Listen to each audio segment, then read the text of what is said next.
आइए दोस्तों जानते हैं झारखंड की मुख्य बड़ी खबरों को मात्र 10 मिनट में। लेकिन उससे पहले हमारे चैनल को सब्सक्राइब नहीं किए हैं तो सब्सक्राइब कर लें। खबर खेल जगत से है। पहला वनडे भारत ने न्यूजीलैंड को 4 विकेट से हराया। कोहली ने 93 रन बनाए। कप्तान गिल की 50, अय्यर ने 49 रन की पारी खेली। दरअसल भारत ने वनडे सीरीज के पहले मैच में न्यूजीलैंड को 4 विकेट से हरा दिया है। इसी के साथ टीम इंडिया ने 3 मैचों की सीरीज में 1-0 से बढ़त बना ली है। दूसरा मैच 14 जनवरी को राजकोट में खेला जाएगा। वहीं बड़ोदरा के कोटाम्बी स्टेडियम में रविवार को भारत ने टॉस जीतकर गेंदबाजी चुनी। न्यूजीलैंड ने 50 ओवर में 8 विकेट पर 30 रन बनाए। जवाब में भारतीय टीम ने 49 ओवर में 6 विकेट खोकर जीत हासिल कर ली। केएल राहुल ने क्रिस्टियन क्लार्क की बॉल पर छक्का लगाकर जीत दिलाई। उन्होंने नाबाद 29 रन बनाए। राशन कार्ड धारकों को सस्ता एलपीजी और उज्ज्वला योजना में सब्सिडी मिल सकती है। दरअसल राष्ट्रीय खाद्य सुरक्षा अधिनियम के लाभार्थियों को गरीबी रेखा से नीचे यानी बीपीएल के परिवारों को 450 में गैस सिलेंडर मिल सकता है, जो एक नई पहल है। वहीं प्रधानमंत्री उज्ज्वला योजना के लाभार्थियों को 300 प्रति सिलेंडर की सब्सिडी जारी है, लेकिन ई-केवाईसी नहीं कराने पर सब्सिडी बंद होने का खतरा है। डिलीवरी में पारदर्शिता के लिए लागू मोबाइल ओटीपी सिस्टम कुछ ग्राहकों के लिए परेशानी का कारण बन रहा है, जिस पर समाधान के लिए कुछ काम चल रहा है। सरकार का लक्ष्य है कि एलपीजी कवरेज बढ़े और प्रदूषण कम हो, जिसके लिए उज्ज्वला योजना का विस्तार जारी है। भविष्य में बायो एलपीजी और नवीकरणीय गैसों का उपयोग भी बढ़ सकता है, जो पारंपरिक एलपीजी की जगह ले सकता है। और अगली खबर डुमरी के फायर ब्रांड विधायक टाइगर जयराम महतो को लेकर है। दरअसल डुमरी के विधायक टाइगर जयराम महतो और सांसद ढुल्लू महतो के बीच विवाद थमने का नाम नहीं ले रहा है। उन्होंने कहा कि भगवान श्री राम जी के नाम पर अपने काले पैसों और अवैध कारनामों को छुपाने का प्रयास कर रहे हैं। आप वीडियो के माध्यम से देख सकते हैं उन्होंने क्या कहा। कौन सा पिछला दरवाजा, हम जहाँ जाते हैं सामने के दरवाजे से जाते हैं। प्रमाण करे ना, वो प्रमाण करे। एक भी हमने तो नाम लिया। लेडी डुमर का चरित्रमानस को किसने लिखा है और मूल रामायण को किसने लिखा है और कब की तारीख में लिखा है, और एक दोहा सुना दे। राम भक्त है ना भाई। मैं दोनों भाइयों को जो अपने अवैध कारोबार को राम जी के आड़ में छुपाने का प्रयास कर रहे हैं, अपने एक धार्मिक माहौल में अपने अवैध कार्यों को छुपाने का प्रयास कर रहे हैं, मैं उन्हें सीधा आपके माध्यम से चुनौती देता हूँ। एक पंक्ति सुना दे रामचरितमानस या रामायण का, और ये भी बताना कि रामायण वाल्मीकि जी ने कौन सा किताब लिखा है और गोस्वामी तुलसीदास जी ने कौन सा किताब लिखा है, यही तो बता दे वो, और कौन साल में लिखा है, अनुमानित किस साल में लिखा है। क्योंकि उस समय का एग्जैक्ट डेटा किसी के पास नहीं है। अनुमानित होगा कि भाई इस सदी में, इस सदी के मध्य में लिखा गया है या फिर इस दशक में लिखा गया है। उससे साल बता दे कि गोस्वामी तुलसीदास जी ने कौन सा किताब को लिखा है और महर्षि वाल्मीकि ने कौन से किताब को लिखा है। तो सांसद जी के घर में सांसद विधायक तो है, अब मेयर की भी तैयारी कर रहे हैं। वो ये तो यही। हाँ, अब राम जी को और एक बात, राम जी ने पूरे राजपाट का त्याग कर दिया, वो बागमारा का त्याग नहीं कर पाए। वो 6 विधानसभा यानी सांसद बन चुके थे और वो बागमारा का त्याग नहीं कर पाए और कह रहे राम भक्त हैं। जी नहीं, राम भक्त आज के दौर में जो त्याग कर सके उनकी तरह, जो उनकी तरह मर्यादित हो सके, जो उनकी तरह आचरण रख सके, वो राम तो भक्त है।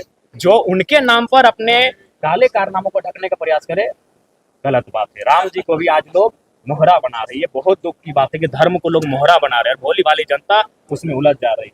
मैं किसी भी धर्म और किसी भी आस्था के खिलाफ नहीं हूँ, लेकिन अगर कोई राजनेता अपने अवैध कारोबार को, अपने गलत कार्यों को, धर्म को मोहरा बनाकर ढकने का काम करेगा, तो मैं एक वैज्ञानिक युग में रहने वाला युवा जरूर मैं जनता को। और अगली खबर मौसम से है। -1 डिग्री सेल्सियस पहुंचा रांची के मैकलूसीगंज का तापमान। 6 जिलों में पारा 5 डिग्री सेल्सियस से नीचे।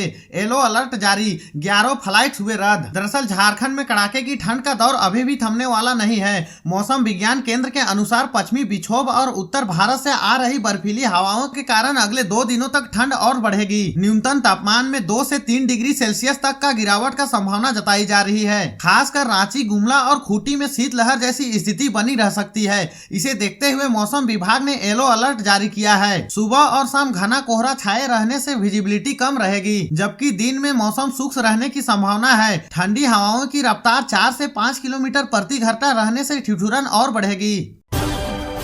रोज 2500 लोग पहुंच रहे हैं आधार सेंटर, लेना पड़ रहा है अपॉइंटमेंट, मिल रहा है 4 दिन का नंबर। दरअसल पूरी रांची और राज्य का एकमात्र आधार सेंटर आम लोगों के लिए परेशानी का सबब बन गया है। मंगल टावर के पीछे स्थित एक छोटे से स्थान पर चलने वाले आधार सेंटर में रोजाना सैकड़ों लोगों की लंबी कतार लग रही है। बिहार और बंगाल के लोग भी आधार में सुधार कराने यहाँ पहुँच रहे हैं। केंद्र संचालकों की माने तो रोजाना 2000 से 2500 लोग यहाँ पहुँच रहे हैं, पर 500-600 लोगों का ही समस्या का समाधान हो पा रहा है। बाकी लोगों को निराश खाली हाथ लौटना पड़ रहा है। इस मौके का फायदा बिल्डिंग में चल रहे 2-3 कैफे वाले उठा रहे हैं। आधार सेंटर के नीचे एक निजी कैफे वाले को अपॉइंटमेंट सेंटर बना दिया गया है। यहाँ 100 रुपया देकर अपॉइंटमेंट लिया जा रहा है और अपॉइंटमेंट भी तुरंत का नहीं, 3-4 दिन का बाद का मिल रहा है।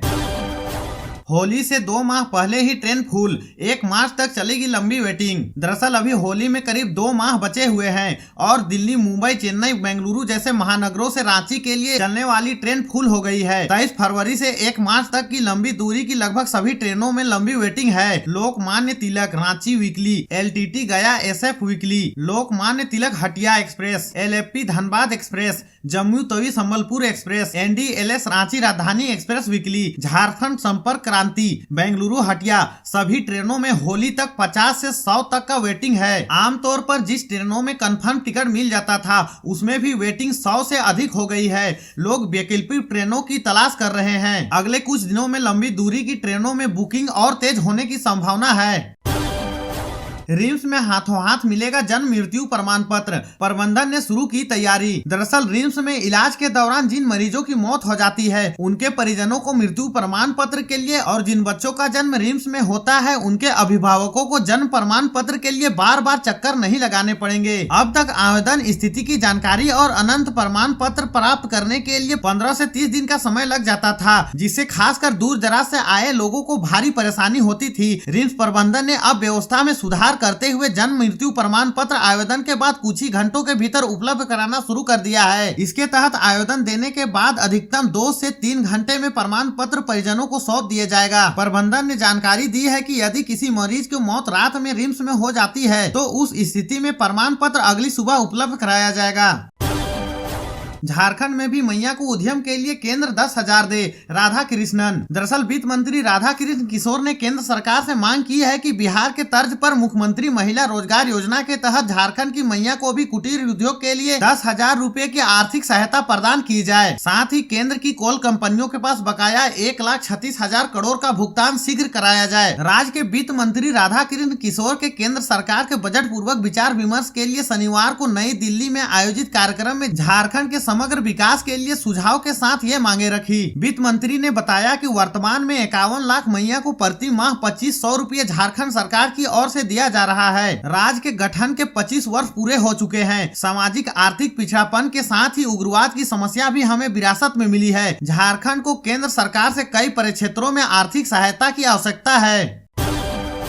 जेपीएससी ने जारी किया प्रतियोगिता परीक्षाओं का कैलेंडर। 6 माह में 28 नियुक्ति परीक्षाएं। सिविल सेवा पीटी 8 मार्च को, जेट 29 मार्च को। दरअसल झारखंड लोक सेवा आयोग जेपीएससी ने 28 प्रतियोगिता परीक्षाओं का कैलेंडर जारी कर दिया है। इसके मुताबिक संयुक्त सिविल सेवा प्रारंभिक परीक्षा 8 मार्च को होगी, जिसका रिजल्ट अप्रैल में आने की उम्मीद है। फिर मुख्य परीक्षा 2 से 4 मई तक होगी। मई के अंतिम सप्ताह में रिजल्ट जारी करने का लक्ष्य रखा गया है। 16 से 19 जून तक इंटरव्यू होगा।